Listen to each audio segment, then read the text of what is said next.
Nə qədər ki, dünya var, cəmiyyət var, problem də həmişə olacaq və bir problemin həll olunması başqa bir problemə səbəb olur. Məsələn, biz vaxtilə bu müstəqilliyimizin ilk illərində ən böyük problem çörək problemi idi. Təhlükəsizliklə bağlı ciddi problemlər var idi. Gecələr çölə çıxmaq təhlükəli idi. Çörək maşınlarının ardınca insanlar qaçırdılar. Yəni, bu problemlər idi. İndi isə insanlar, məsələn, tələb edirlər ki, internetimin sürəti zəifdir. İndi daha sürətli internetim olsun. Fikirlərsiniz, yəni artıq problemlər... Ancaq ondanmı şikayət edirlər? Yəni, məsələn, mən görüşlərimdə... Birinci deyil də, yəqin problemlər sırasında internetin sürətli yoxsa? Onu da həmişə deyirlər, çünki birbaşa təhsillə bağlıdır. Deyirlər ki, uşaqlarımız internetdən zəif istifadə edə bilir. Bu kimi, amma indi halbuki bu dəqiqə internet bütün ən ucqar kəndlərə kimi gedib çıxar, alternativ dövlət və özəl şirkətlərin deməli.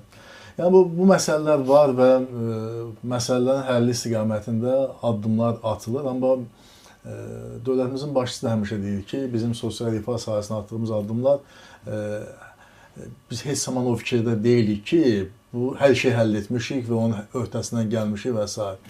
Bilirsiniz, bir anlıq təsəvvür edin ki, bax biz 2021-ci ildən 2025-ci ilin sonuna qədər Qarabağın və Şərqi Zəngəzurun bərpasına 22 milyon manat vəsait xərclədik. 2026-cı ildə bizim büdcədən daha 3,5 deməli milyon manat vəsait ayrılıb. 3,5 milyard manat vəsait ayrılıb.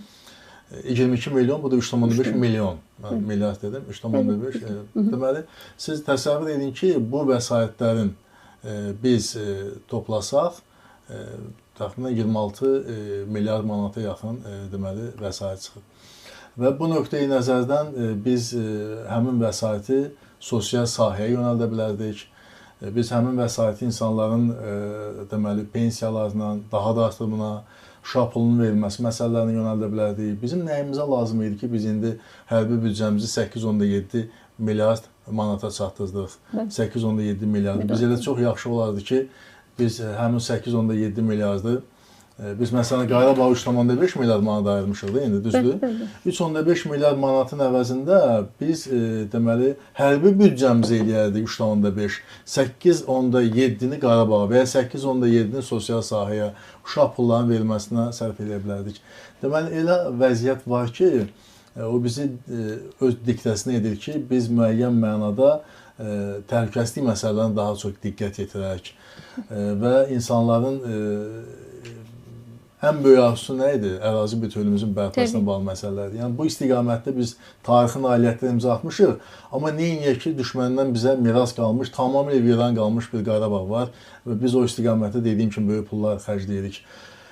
O ki, qaldı uşaq pulu ilə bağlı məsələlər. Bu məsələlər də parlamentdə dəfələrlə müzakirə edilir və mənim də bu istiqamət təklifim olub ki, bir profil komitələrdən ibarət bir işçi qrupu formalaşsın və bizdə olan 18 yaşına kimi uşaq hesab edilənlərin sayı 2 milyon nəfərdən artıqdır. 2 milyon nəfərdən artıq bizdə deməli uşaq hesab edilən o kateqoriya var və bizim büdcəmizin imkanları ilə hansı yaşa qədər birinci dəfə biz onu ödəniş edə bilər ki, məsələ müzakirə edilsin. Yəni, bu kimi məsələlər bugün müzakirə müstəvisindədir, amma yeri gəlmişdən onu da qeyd edeyim ki, Sevinç xanım, ümumiyyətlə Azərbaycanda uşaq pulu verilmir ifadəsinin özü biraz qüsurlu ifadədir.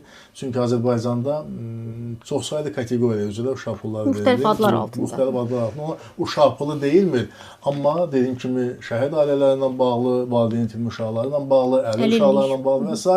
Yəni, bu uşaq pulların ödənişi var. Yəni, mən də istəyərdim ki, bizim iqtisadi, maliyyə imkanlarımız o səviyyəyə gəlib salsın ki, bütövlükdə bu məsələləri həll edək. Amma ümumiyyətlə də bu məsələlərin həlli istiqamətində heç bir addım atılmır və uşaq pulu verilmir ifadəsi də qüsurludur. Yəni, onu da bir düzəliş etmək istəyərdim. Azərbaycan gücləndikcə və həllini gözləyən məsələlərin tənzimlənməsi istiqamətində də addımlar atılır.